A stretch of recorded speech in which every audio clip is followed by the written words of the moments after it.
There is a lot wrong with diets that are based on starvation or telling you you can't eat healthy, complex carbs and things like that. And there's a lot of goofy diets out there. But a diet based on healthy vegetables and fruits and whole grains and beans is the fuel your body works on. And that allows you to succeed automatically. And that heals you physically. But it also allows you to repair some of the damage that happens to us in years of commercial diet goofy nonsense that we've had to live with, okay? Well, thank you, Gina. Thank you, Jerry. It's a delight to be here. What a wonderful place. I didn't grow up in such a wonderful place. I have to tell you, I grew up in Fargo, North Dakota. Anybody been there? Seen the movie? Okay, that's my mom in that movie. Anyway, my father grew up in the cattle business. And his father and his father and his father, they were all cattle ranchers. And my dad didn't like the cattle business, and so he left. And he went to medical school. And he came back, and he became the diabetes expert for Fargo and all of North Dakota and western Minnesota. And I never once heard him say that anyone got better.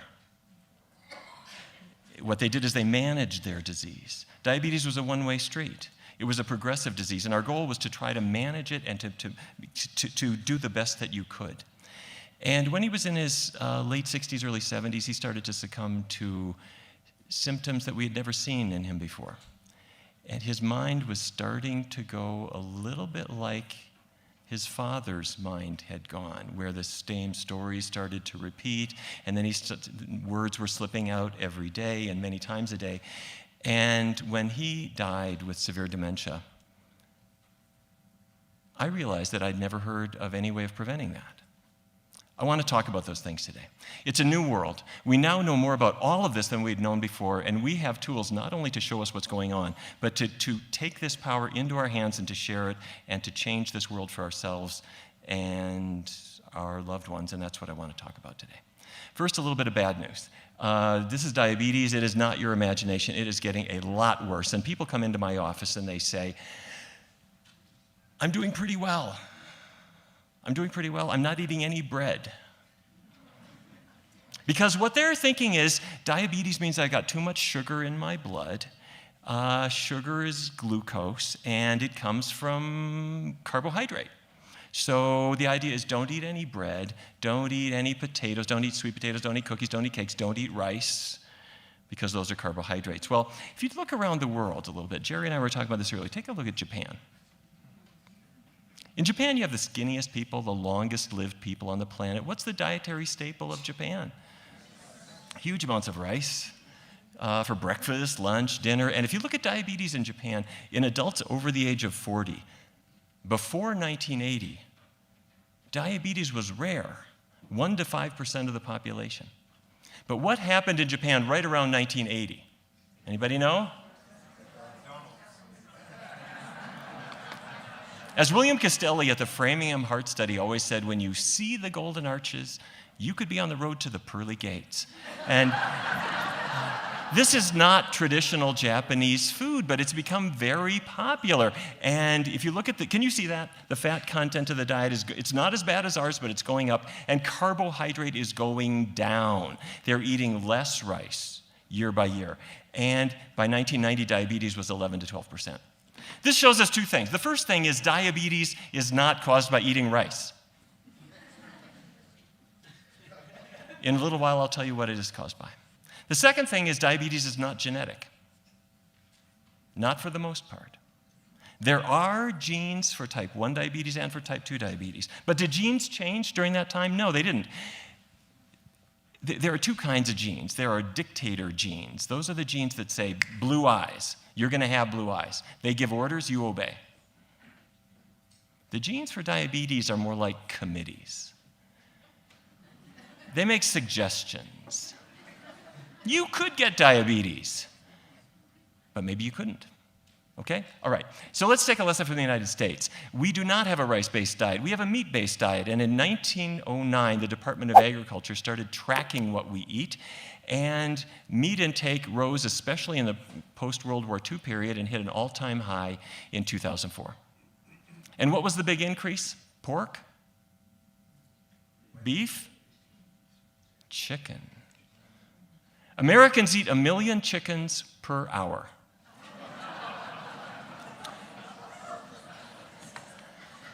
Let me say a special word of condemnation for cheese. Back in 1909, when the government started tracking, cheese was a European thing. We don't eat cheese in North Dakota. But in the 60s and 70s and 80s, fast food chains, and especially pizza chains, brought cheese into our lives. You know, pizza is a delivery vehicle for cheese. And as of 2012, your average American was eating 30 pounds more than we were a century earlier. That would be okay, except it's 70% fat. Mostly saturated fat. That's bad fat. It's got a lot of cholesterol. It's got a lot of sodium. If it were any worse, it would be Vaseline. And we're eating huge amounts of this stuff, enormous quantities. Sugar, when Americans were gaining weight in the 1980s, 1990s, 2000, what we saw was different kinds of sugar were moving in different directions. The blue line is table sugar. The green line, high fructose corn syrup. Put it all together, you get the red line. We're eating more sugar. Okay, so more meat, more cheese, more sugar. Why do we have an obesity epidemic? I don't know. We're not exercising enough, right? No, that has nothing to do with it. It's all on the input side of the equation. And the reason this is important is if we're wagging a finger at our kids saying, you just need to stop reading, get off your iPad and start exercising, you cannot exercise that off. Exercise is great, but the reason for obesity and the reason for the diabetes epidemic and other things I'm going to talk to you about is because we are eating in a way that human beings never ate in the history of this planet. Now, here's diabetes from 20 years ago, 1994. There is North Dakota right up there. Less than 4% of the population had diabetes. Here we are in disgrace in Louisiana and Mississippi, more than 6%.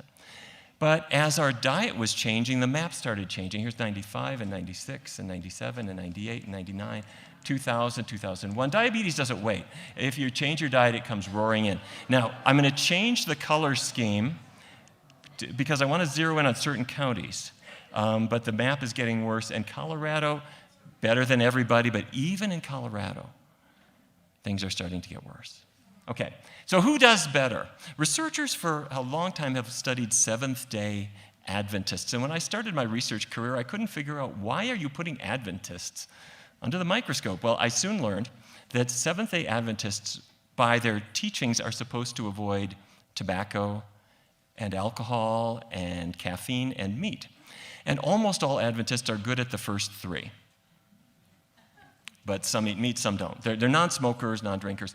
And in 2009, the American Diabetes Association published these data. What they were looking at was BMI. Are you familiar with BMI? Body mass index. It's your weight, but it's adjusted for how tall you are, and ideally below 25. They looked at not quite 61,000 people, and they separated them based on the diet that they habitually followed. And the red bar on the left is what they called non-vegetarians or meat eaters. And they were not below 25. They were at about 28.8. And the next group was semi-vegetarians, meat less than once a week, a little skinnier. The third group, pesco-vegetarians, pesco meaning, okay, no meat except fish, a little thinner. Then lacto-ovo-vegetarians, lacto meaning, okay, dairy products, ovo, eggs, okay, no meat but dairy and eggs. And what's that blue line out on the right? I have to tell my patients that a vegan is not a person from the planet Vegas. But this is a person who doesn't consume animal products at all. And that's the only group that is smack in the middle of the healthy weight range. But this is not why the American Diabetes Association published these data. They were looking at diabetes. And you see the same gradient. The meat eaters have a lot. The vegans have almost none. So that's very impressive. So my research team thought, okay, let's test that diet. Let's bring in people who never thought about doing anything like this before, and let's see what happens. So we brought in a group of people who were it was postmenopausal women with moderate to severe weight problems. And we did not say to reduce calories or avoid carbs. What we said was no animal products and keep oils low. So don't take that bottle of olive oil and go glug, glug, glug, glug, glug, glug, glug all over your pasta. It's going to be low-fat foods. We asked them not to change their exercise, and it was a 14-week study. So what we asked them to eat from was what we call the power plate. Fruits, grains, vegetables, legumes. Legumes are? Okay, beans, peas, lentils, foods that grow in a pod. So breakfast might be blueberry pancakes, or oatmeal with cinnamon and raisins, or chili with, not meat, but with vegetables or beans. And if my linguine arrives, instead of an Alfredo sauce, it might have artichokes and seared oyster mushrooms. This is not a punishing diet. No calorie counting, no carb counting. And at 14 weeks, the average person had lost 13 pounds. Their waist dropped by 2 inches, and their insulin sensitivity improved, which we measure with glucose tolerance testing. So predicated on these results, which we published in the American Journal of Medicine, NIH, I forgot to tell you, we tracked them for 2 more years. And we compared them to a control group following a chicken and fish diet. The control group is the red line. Over the long run, they didn't do so well. The blue line was the vegan group. And because you're not starving, there's no reason to overeat. There's no reason for the weight to come back. And it's a one-way street to a healthier waistline. Okay, so the National Institutes of Health then gave us a grant and said, why don't you test this for type 2 diabetes? So we used a plant-based diet and compared it to a conventional carb-counting, calorie-restricted, conventional diabetes diet. 22-week study, so about 5 months, and a year follow-up. We had 99 people, and what we track is something called hemoglobin A1C. If you have diabetes, you know what I'm talking about. And what A1C is, if I test your blood glucose, it's going up and down minute by minute, but A1C stays pretty stable.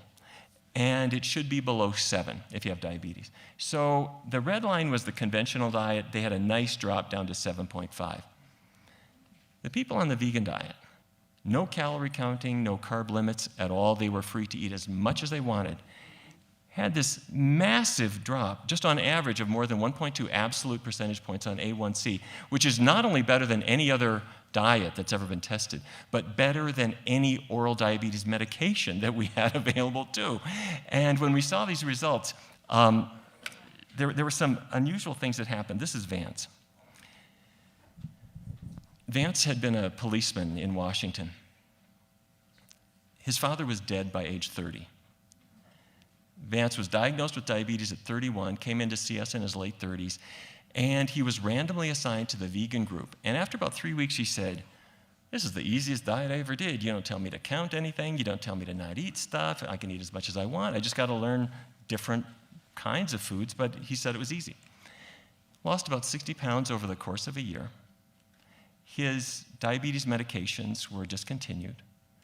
And his hemoglobin A1C was not below 7 to start. It was 9.5, which is terrible. It dropped to 5.3, which is normal. Here's what this means. When I was in medical school, I was taught you can't get normal. Here was a man in front of me, and his lab tests showed that on no medication at all, he had a hemoglobin A1C of a teenager. The diabetes was no longer, do I tell him? I had to say, I thought about this for a long period of time. Could I tell him he didn't have diabetes anymore? I have to say, as we've started to see many, many cases of this, we're quite comfortable telling people that their diabetes is gone. That does not mean it could not come back. It's waiting around the corner. If Velveeta comes back into your life, diabetes will find you. Oh, by the way, I was asking his permission to share his experience. He said, make sure you tell everybody that my erectile dysfunction went away too. You can write that down. This is Nancy. Same story. She lost about 40 pounds. She stopped her diabetes medications. Her A1C improved. It's still in the diabetic range, but much, much better. And her arthritis improved dramatically. It effectively went away, and that's another talk. But bottom line, when you're not eating dairy products and dairy protein, the inflammatory processes that are attacking the joints in many cases goes away. And there are other parts of the diet that can cause inflammation too, but this is a biggie, okay? All right, now this is my most important slide. If there are any medical people, I want you to turn on your phone and take a picture of this. This is a muscle cell, and the reason I'm showing you a muscle cell is that's where sugar is going. Some sugar in your blood goes to your brain. Some goes to your liver, some goes to other parts, but most of it goes to your muscles because it's powering your movements. And so there's the glucose. To get into that cell, it needs a hormone, which is called insulin, and there it is. Insulin is like a key. So here's the insulin. It attaches to that red receptor just like a key in a lock. And once the insulin attaches, it signals those channels to bring in the glucose, and there it is, coming right in. That's what's supposed to happen. But there's a problem here. When I was a kid growing up in North Dakota, I lived in a part of town where some other kids would play this not very nice trick. When nobody was home, they would put chewing gum in your front door lock. And you get home with a perfectly good key that will not open your door anymore. I hope you never lived in a neighborhood like that. So rather than climb in and out your window for the rest of your life, you clean the door lock out, and your key will work again. You don't have chewing gum in your cells. What you have is fat. Chicken fat, cheese fat, beef fat, fryer grease, olive oil, extra virgin olive oil, extra virgin olive oil. There might be a little 1040 motor oil in there for all I know. Anyway, this fat builds up inside the cell and it stops the insulin key from working. Are you with me? The buildup of fat causes insulin resistance. Now doctors hate words like fat. It's got one syllable, so we are going to call it intramyocellular lipid. This is fat inside the cell. So why did Vance's diabetes go away? Well, think about it. How much fat is there in a low-fat vegan diet? How much animal fat is there? There isn't any. And if I keep the oils low, do you think that fat is going to stay there? It gradually dissipates. The insulin can work again, and so time goes backwards. The cause of his diabetes is starting to go away. And not just for Vance, but for anybody with type 2 diabetes. And by the way, this is not belly fat. You can be skinny. This is fat inside the cell that I can only detect with MR spectroscopy. It's inside the cell, okay? And now I'd like to talk to you about your car insurance.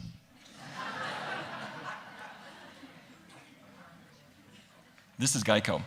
When I look out my office window, Geico's national headquarters is about 3 blocks away.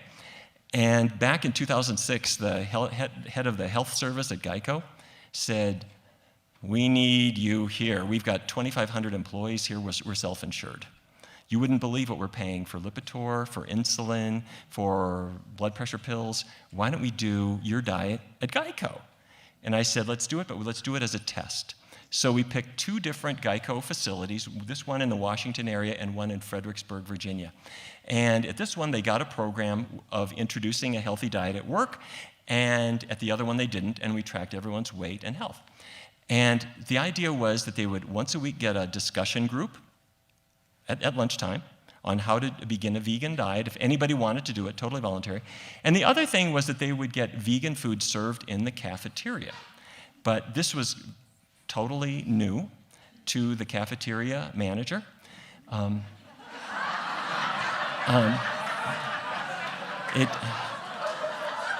Anyway, they figured it out. It took a little while, and the people in Fredericksburg didn't lose any weight, but the people in the Washington area, they lost weight very nicely. And so then Geico said, well, that was pretty good. Let's do it in Georgia.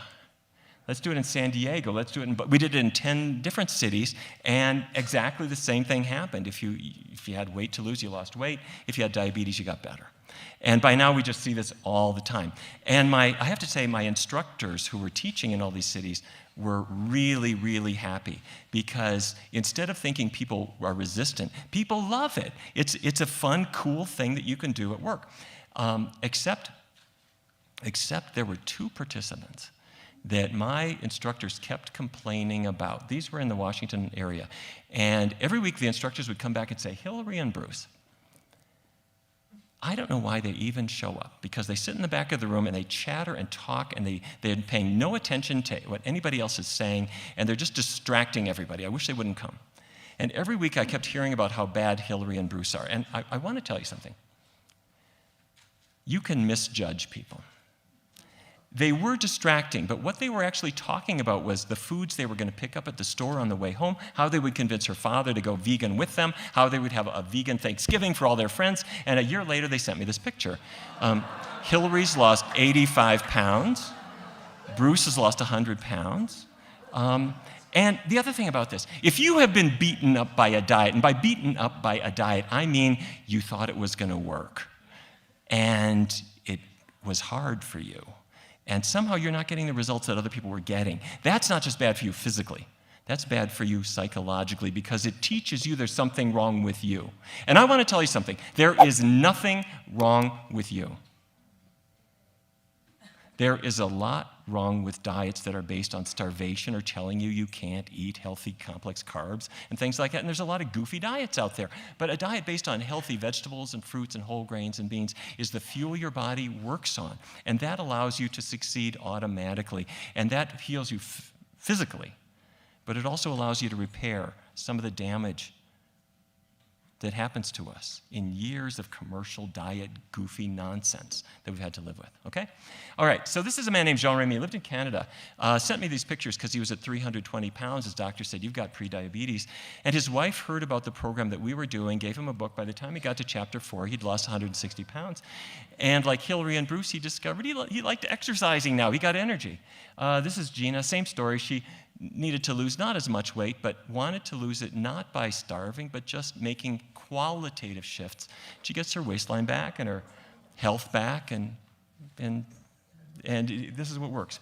Okay, at the same time as we were doing this work on diabetes, some researchers elsewhere started to discover a parallel track that led to the health of the brain. And if it's all right with you, I'd like to pursue that a little bit. First of all, the bad news, Alzheimer's is getting much more common. This is not just because the baby boomers are aging, that's part of it. The disease is more common, not just here, but in other countries. And it starts out as a lapse. What was the name of that movie? If this happens once in a while, that's normal. That's sleep deprivation. But if it's every day, it's mild cognitive impairment. And if you're having trouble learning and remembering and reasoning and visual spatial ability, you can't get a map straight anymore. Language and personality start to go. This is what starts to lead us down to a diagnosis of Alzheimer's. Now you're going to say, I don't want that. That is like the last disease that I want to even think about getting. Because when you get Alzheimer's, you lose everything. Everything. Your doctor will say to you, I'm sorry. It's genetic. There's a gene, it's called the ApoE4 allele. If you got it from one parent, you've got 3 times the risk. If both parents gave it to you, you've got 10 to 15 times the risk. Get new parents. I don't think so. Let me show you how the brain, what's going on in the brain. This red crescent, that's the hippocampus. That's Latin for seahorse. This will be on the test. Some anatomist 2,000 years ago thought that looked like a seahorse. Anyway, it's the hippocampus. The hippocampus has the job of deciding what's worth remembering. So the waiter comes up to your restaurant table and says, hi, my name is Kelly. I'll be your waiter tonight. And the hippocampus goes, I don't think so. But things that need to be remembered go up to the cerebral hemispheres, and you don't get a new cell for every new fact. What you get is new connections and stronger connections between cells. But if you look into the cerebral hemispheres, you discover that these cells, these normal brain cells, are squishing out protein strands. And these protein strands will get into sort of balls of yarn, or little meatballs that we call beta amyloid plaques. And that doesn't look so good. It's sort of like one of those old-fashioned sausage makers cranking out the strands of protein, and then they collect in these meatballs in the brain. It's a hallmark of Alzheimer's disease. Well, anybody know what this is? That is Chicago. 1993, the Chicago Health and Aging Project got started. And what they did is they interviewed thousands of people. All they asked them is, what did you have for breakfast? What did you have for lunch? What did you have for dinner? And they then carefully tracked those people over years and to see if there was anything that linked to brain health. And the first thing that they keyed in on was something I knew about. When I was a kid growing up in Fargo, my mother had 5 kids. And bacon would waft its smell up to our bedroom, and we'd all run downstairs, and my mother was taking the bacon strips out of the frying pan and putting them on a paper towel to cool down. And when the pan had no more bacon in it, she had that bacon hot grease in the pan, and you don't want to throw that away. That's good bacon grease. So she would carefully pour it into a jar to save it. Did your mom do this? That jar did not go in the refrigerator. It just went on the shelf because she knew that when bacon grease cools down, what happens to it? It solidifies, and that is a sign that it's really high in saturated fat, bad fat. And the number one source of saturated fat is dairy products, but it's also in meat, okay? So in Chicago, some people don't eat very much of it, and some people eat a lot of it, and we're going to separate those two groups. So the researchers tried to compare the low saturated fat group to the high saturated fat group, and I want to show you the numbers. That's the low group, that's a high group. So the people who are eating the most saturated fat, most dairy, most bacon, had 3.5 times the risk of Alzheimer's compared to the other people. Where is it coming from? 2 eggs, 3 grams of saturated fat, 1 strip of bacon, another gram. Do you know anyone who has 1 strip of bacon? Chicken thigh, even without the skin, 4.5 grams. Glass of whole milk, another 4.5 grams. Pizza for 1, 12 grams. Do you know people who eat these foods? People are eating these foods everywhere. And you just add that up, and you're automatically in the high-risk group. Okay. Researchers in Finland said, what if we don't look at Alzheimer's? What if we just look at mild cognitive impairment, that situation where you're having a lot of mental lapses later in life, but you don't have Alzheimer's? You're still driving, you're still managing. They took a little bit more than 1,000 adults. They tracked their diet at age 50, and then they watched them for the next 21 years. And some of them ate relatively little saturated fat, some ate more, and it wasn't just Alzheimer's. Exactly the same thing with the mental lapses that hit us as we're older. The fattier your diet, the more likely you are to have brain problems. Well, what about that gene? That ApoE epsilon 4 allele. Well, they redid the data looking only at those people. And here we are. Some people had relatively low fat, some high fat, and here's the numbers. Just so that you understand, these are all people at genetic risk. But if you avoided the bad fats, your risk of developing these memory problems was cut by 80%. Genes are not destiny, just like in the case of diabetes. The genes for Alzheimer's disease are a committee that's making a real strong suggestion. And now is the time to say, I don't think so. I don't want that disease. The solution to it is not a perfect one, but we have tools that we didn't used to have. Oh yeah, what's that now?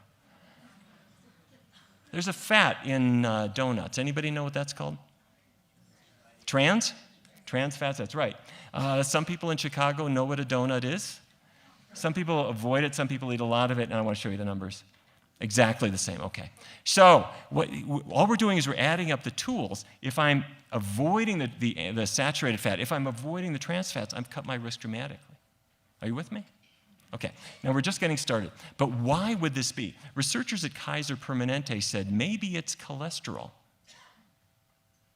Bad fats raise cholesterol. So they brought in 10,000, not quite 10,000 people, and some of them had a lower cholesterol, a little higher, and a little higher cholesterol. And then they looked at their likelihood of getting Alzheimer's. The higher you up here, that's the more Alzheimer's. You see obvious pattern.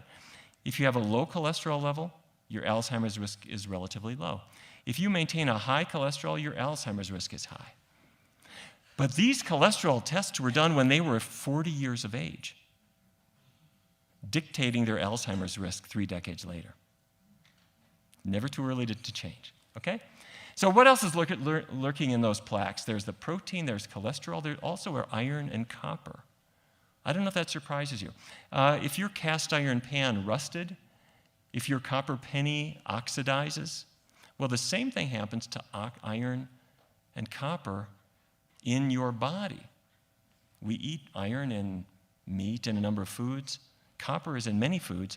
It oxidizes in your body. As it oxidizes, it releases free radicals. You know about free radicals.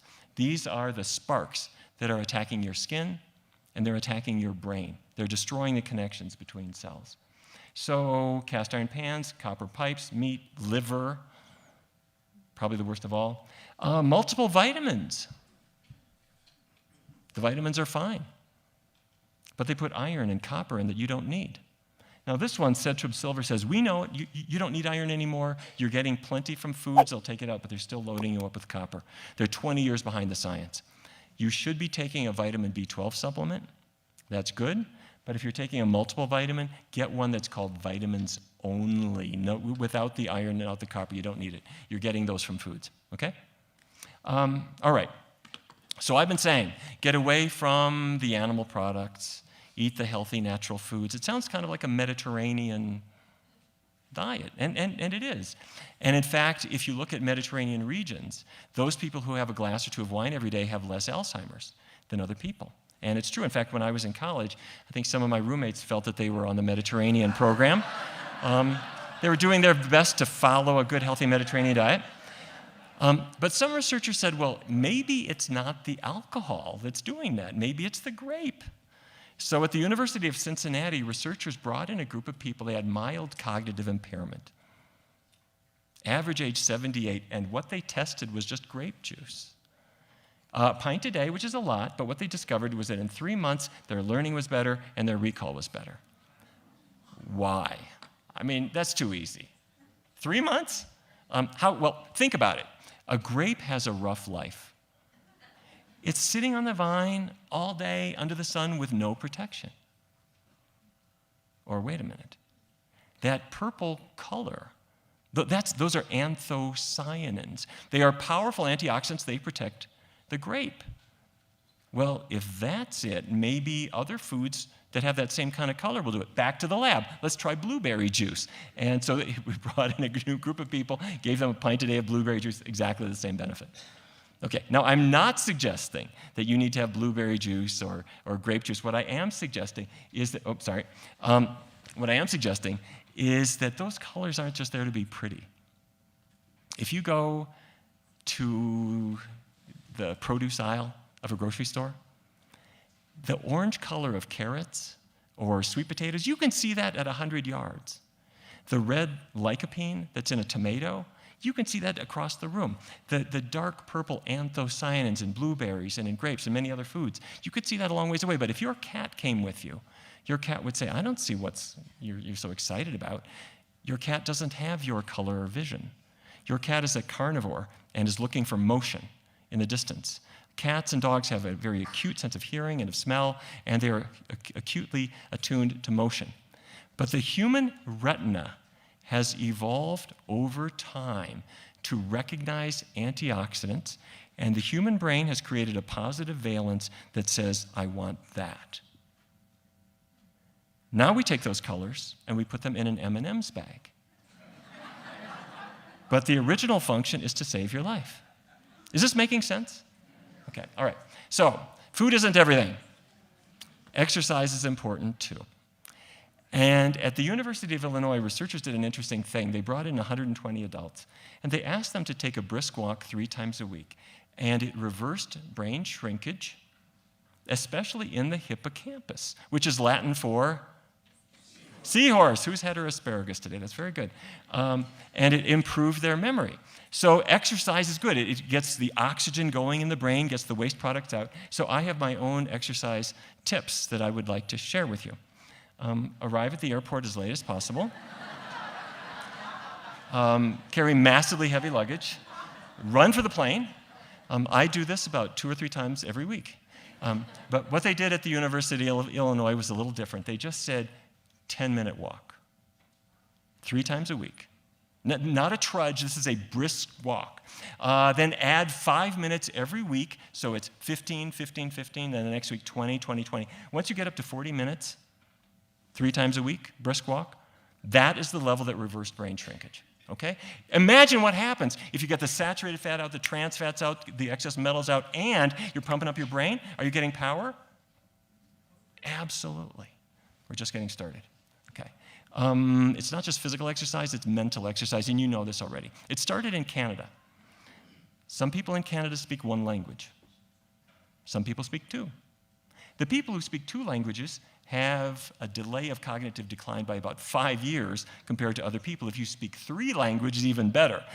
Your high school French will not help you. You have to be using it today. If you're using it, it will help you, okay? So intellectual activities, documentaries, newspapers, these are all good for you. This is the one I read. Pick out the one that's most meaningful to you. But anything that gets the word machinery working is good for you, okay? Crosswords, anagrams are especially good. I was sitting in a lecture by Dean Ornish. You know Dean Ornish? He's a medical genius. He showed that you can reverse heart disease with a plant-based diet and a healthy lifestyle. And I was sitting in a lecture and he showed this slide. He said, if I focus just on myself, if I focus on I will be ill.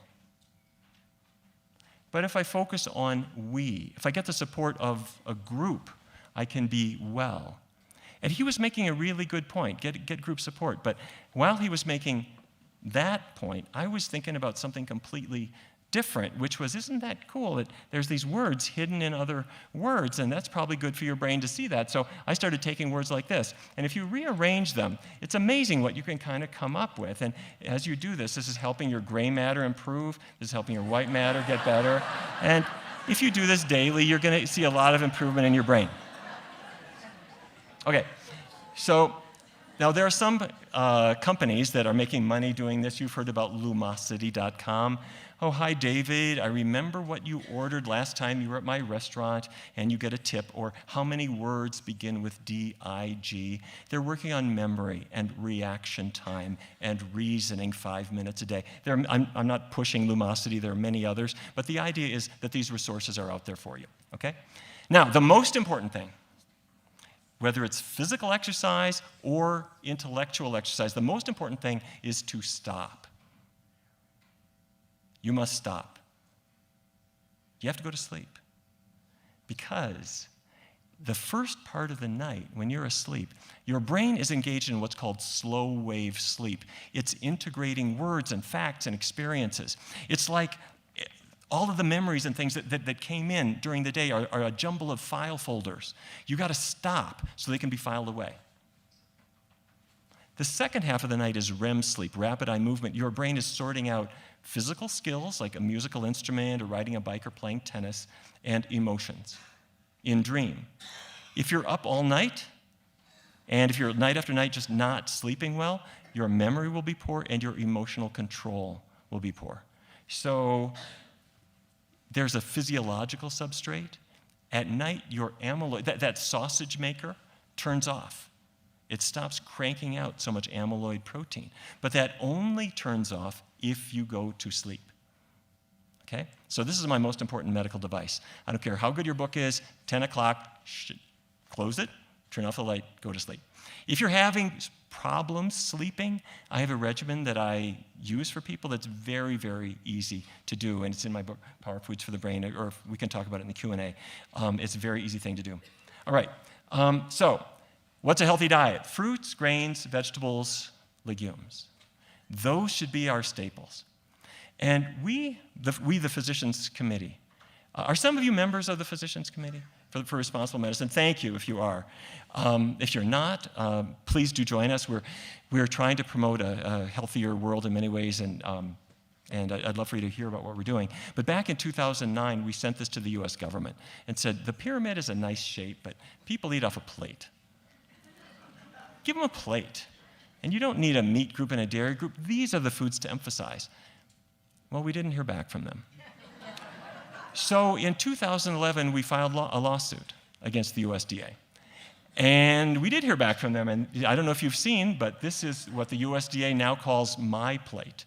And they said, okay, fruits, grains, protein, protein could be meat, but it could be beans or tofu or nuts. For the first time in American history, there is no meat group anymore.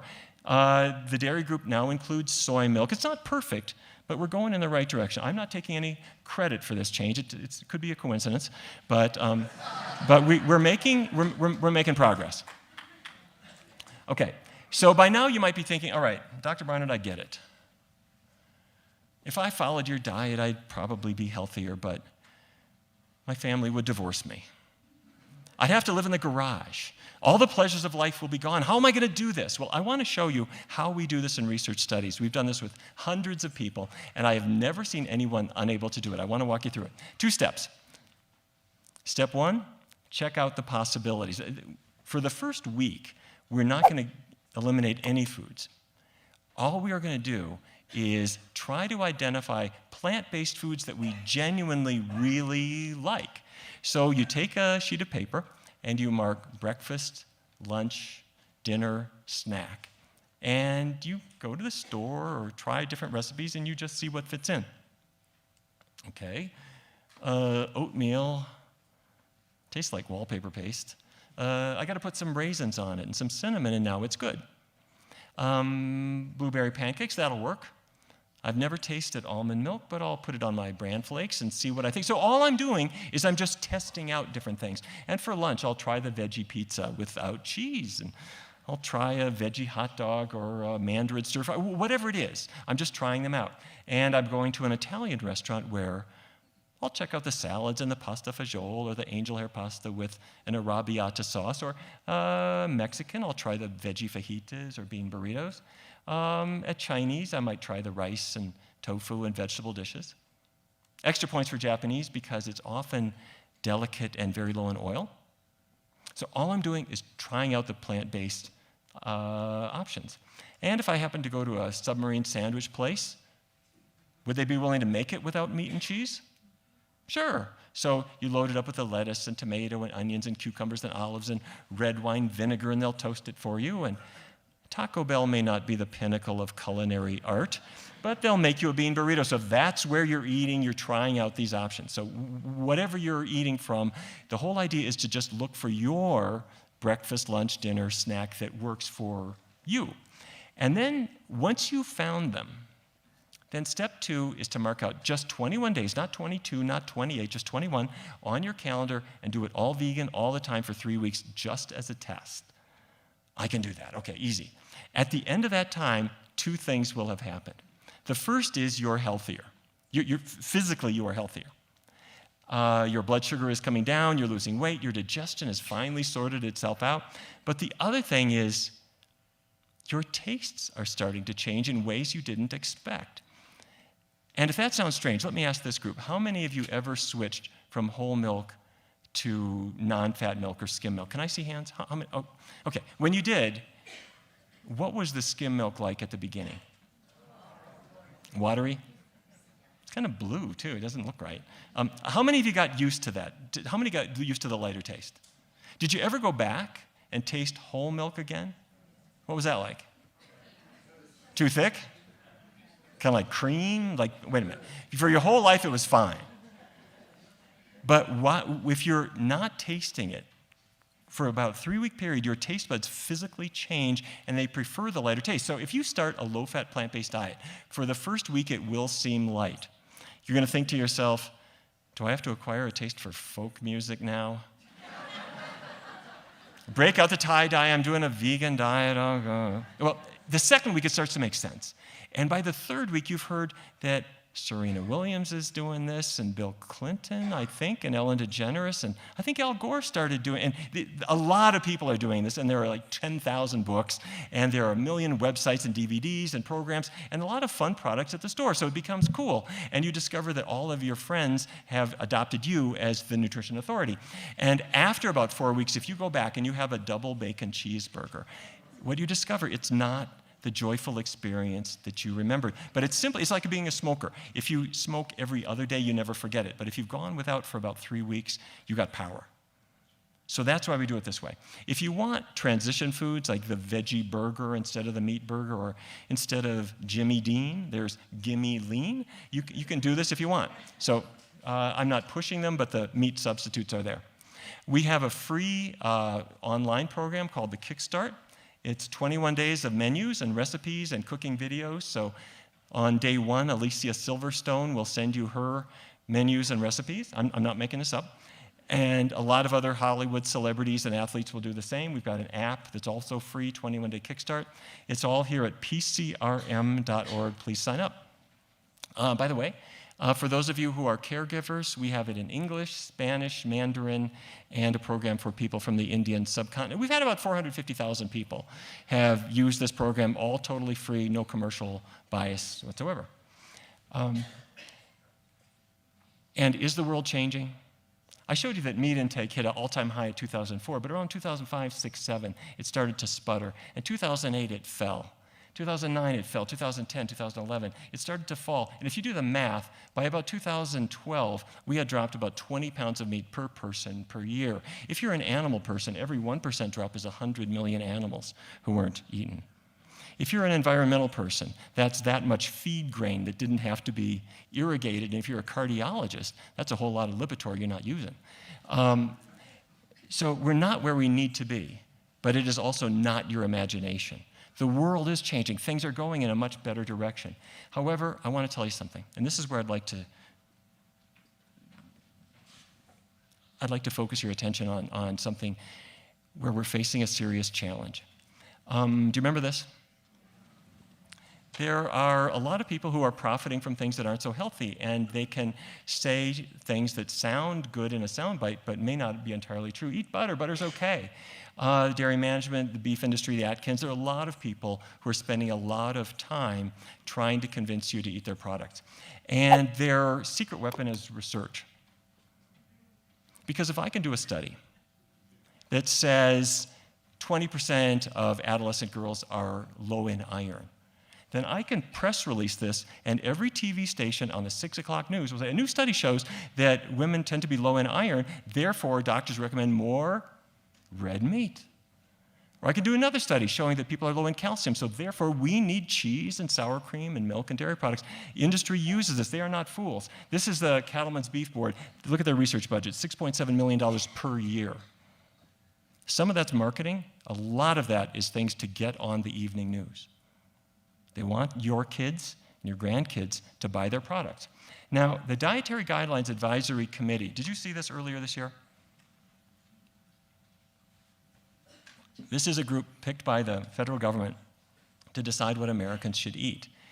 And they put out a report that said there's available evidence shows no relationship between the consumption of dietary cholesterol and serum cholesterol. Cholesterol is not a nutrient of concern for overconsumption. In other words, we can finally go back and have what we have been craving, which is this egg. And this is apparently the most important thing in our lives, and we can stuff it down our gullet. In fact, if cholesterol doesn't matter, why stop there? We can have sausage again. And this is what Americans over the last several months have started to think. A Gallup poll last month showed that Americans are less worried about food than they ever were.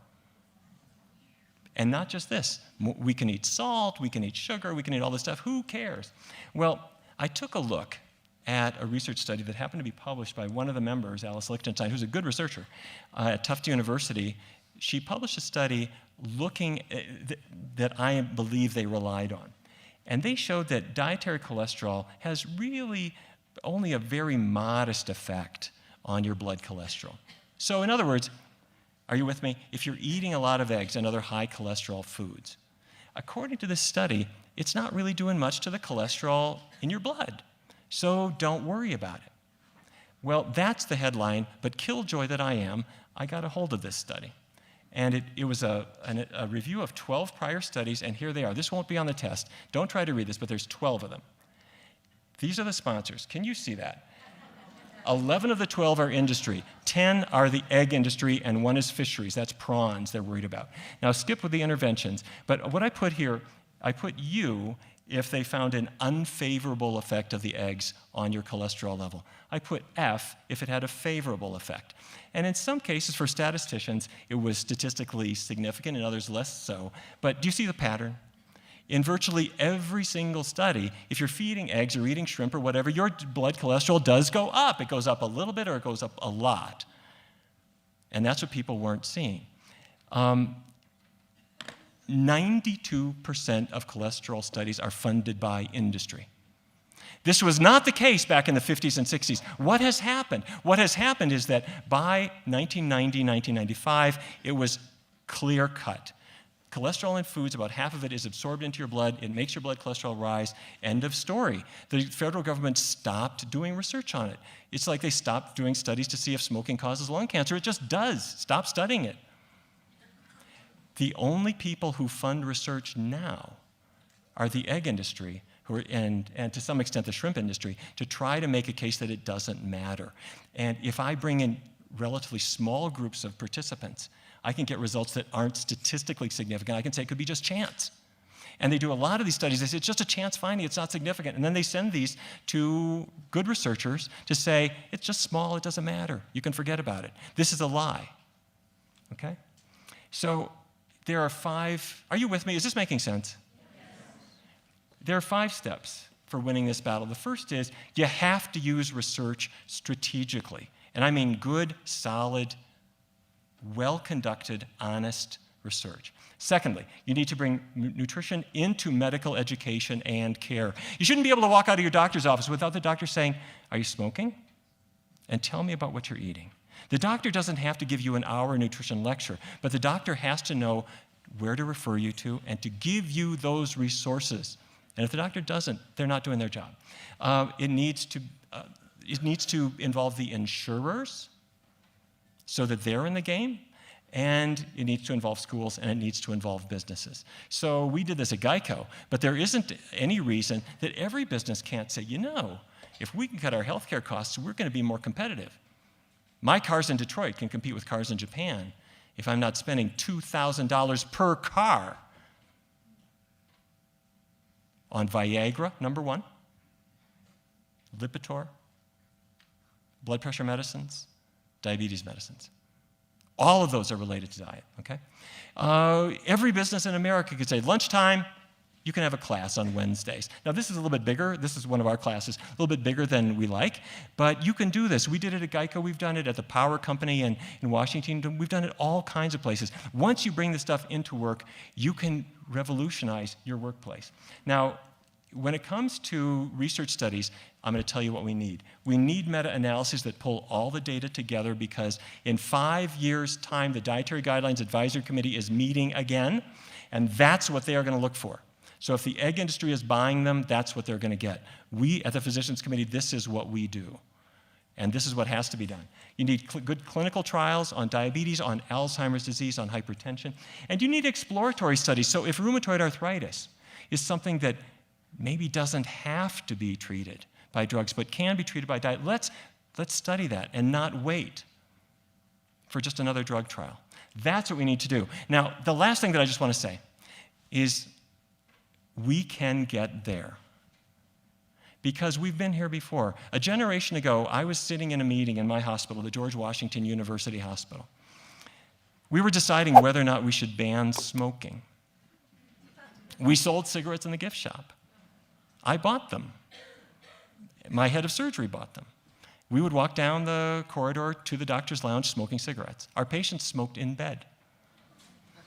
And that, you remember this time. We decided we're going to ban smoking, and every other hospital did the same thing, and every restaurant, and every airline, and every government building, and every business says, you can't smoke here. And that became the greatest gift to every smoker who wanted to quit but needed some support. And now it can be a February morning in Washington, D.C.